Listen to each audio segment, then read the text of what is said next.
Piala Dunia 2022 resmi berakhir di mana Argentina berhasil keluar sebagai juaranya. Nggak sedikit orang yang menilai kalau Piala Dunia Qatar kali ini banyak meninggalkan berbagai keseruan yang sulit untuk dilupakan. Termasuk lahirnya kuda hitam baru yang sebelumnya nggak pernah diprediksi untuk lolos.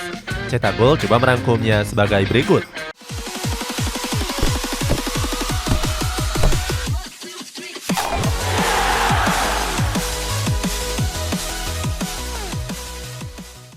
Pertandingan paling mengejutkan. Piala Dunia Qatar 2022 dimulai dengan harapan yang besar untuk penggemar sepak bola. Salah satunya dengan mendukung negara yang sebelumnya punya mental juara. Mulai dari timnas Prancis, Spanyol, Brazil, Belgia sampai dengan Portugal. Namun siapa yang sangka beberapa nama besar ini harus gugur lebih awal di Piala Dunia 2022 kali ini. Pertama ada timnas Jerman yang di laga perdananya takluk atas Jepang. Padahal skuad Samurai Biru nggak punya komposisi pemain yang lebih baik dari skuad Der Panzer.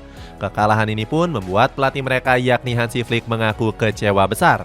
Menurut Flick, skuad asuhannya nggak seharusnya membuat kesalahan yang nggak perlu. Nggak sampai situ saja, pada matchday ketiga Jepang juga berhasil mengandaskan perlawanan Spanyol. Hal ini membuat skuad Samurai Biru finish sebagai juara grup E dengan torehan 6 poin. Selanjutnya ada Maroko yang juga tampil nggak kalah mengejutkan di Piala Dunia kali ini. Sebab skuad Singa Atlas berhasil membuat negara unggulan harus mengubur mimpi mereka untuk menjadi juara. Nama-nama besar tersebut seperti Belgia, Spanyol sampai dengan Portugal.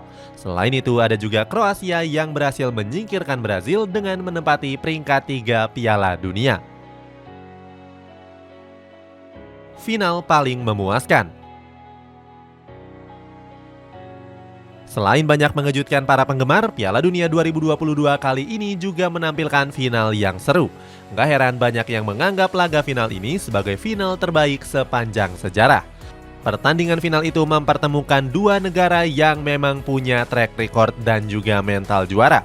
Negara yang dimaksud adalah Argentina dan sang juara bertahan yakni Prancis. Laga itu berjalan sangat seru di mana kedua tim saling berbalas gol. Namun skuad Tenggo mampu unggul 2 gol terlebih dahulu lewat penalti Lionel Messi dan Angel Di Maria. Sayangnya 10 menit sebelum laga berakhir skuad Leblu mulai menunjukkan taringnya. Saat itu Kylian Mbappe berhasil mencetak 2 gol sekaligus hanya dalam waktu 2 menit saja. Laga yang berakhir imbang ini dilanjutkan di babak perpanjangan waktu. Di babak tersebut, kedua tim kembali mencetak masing-masing 1 gol lewat Lionel Messi dan Kylian Mbappe. Sebenarnya Randal Kolo Muani sempat mendapatkan peluang emas di menit akhir pertandingan. Namun Emiliano Martinez berhasil menjadi pahlawan lewat penyelamatan krusialnya. Ternyata kehebatan Emiliano berlanjut ke sesi adu penalti.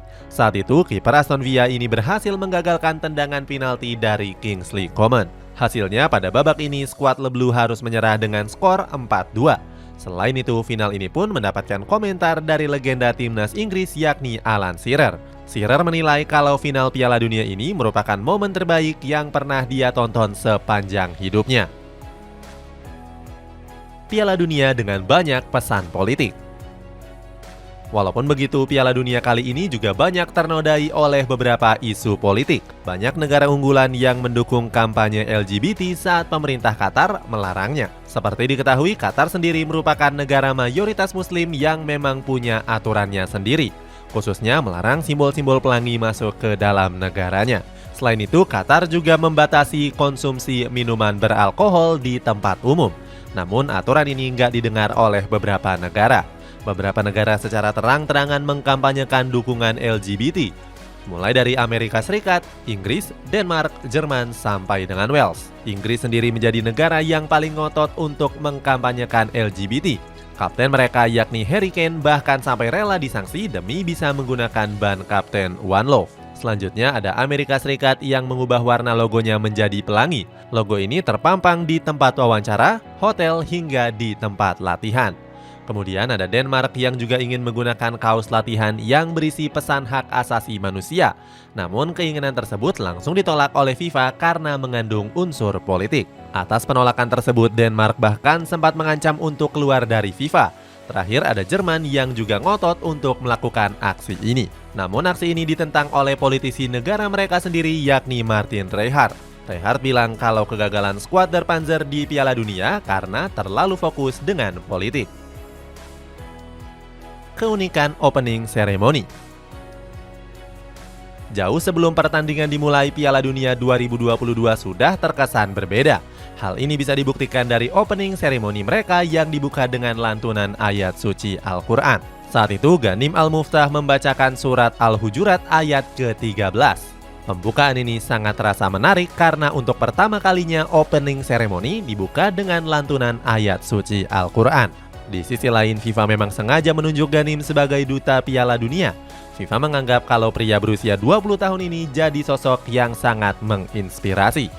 Selain itu, Ghanim juga melakukan percakapan yang mengusung terkait perdamaian. Percakapan ini juga dilakukan dengan aktor Hollywood terkenal yakni Morgan Freeman. Mereka berdua terlihat saling bersalaman untuk melambungkan simbol perdamaian dunia. Aksi mereka ini seakan menepis keraguan banyak orang terkait Piala Dunia Qatar. Sebab sebelumnya banyak berita miring yang membuat Piala Dunia Qatar dianggap kurang menarik. Termasuk banyaknya korban jiwa saat pembangunan stadion. Stadion AC yang bikin pemain masuk angin.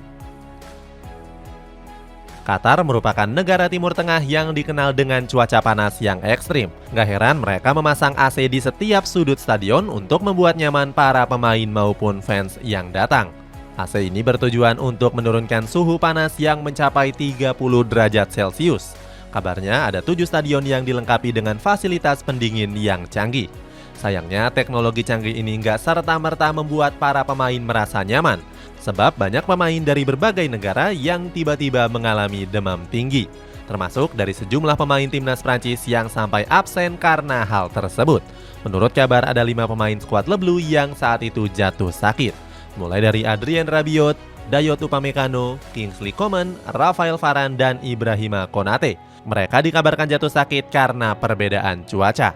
Sebab menurut mereka kalau AC yang terpasang di sudut stadion dianggap terlalu dingin.